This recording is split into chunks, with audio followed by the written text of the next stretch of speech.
dahil nga na-stuck at nakapahinga si Ezekiel ng mahabang panahon, ay kinailangan nating ipa-check up sa kanyang mga doktor.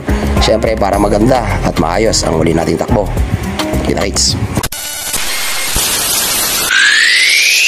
Anyway, sa ito mga kakali, inayos ng mga mekaniko natin solid yung ating si Ezekiel dito mismo sa mismong lugar ko. Kaya ayun, siyempre ba natin malupit nating mekaniko dyan, diba?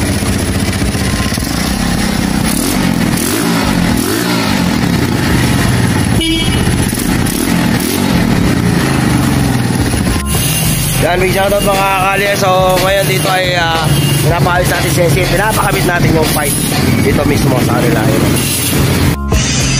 Okay, pinapakabit natin yung so yun yung dati. So dito nga lang pala yan mga kakali. Sa mga gusto nga palang magpakabit ng pipe or magpa-assemble ng stainless na sidecar, dito lang po sila makikita at mahanap. Dito lang yan mismo mga kakali sa may Pangasinan, San Carlos.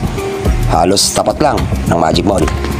Bukod nga sa maayos ang kanilang pagkakagawa, halos kompleto rin sila ng mga gamit. Kaya naman mawiwili ka at magandang puntahan ito. Isa sa mga kilala dito mismo sa Pangasinan at murang maningil. At eto na nga, sa sobrang kahintay, nagutom na ang inyong Kali Motovlog. Kaya naman kumain muna ako dito sa katabing kainan. Siyempre, yum yum yum, ping ping ping, ang talaga namang lechon manok na dinadayo dito. Grabe, sarap. At eto na nga, ang bagong bomba ni Ezekiel, mga kalye.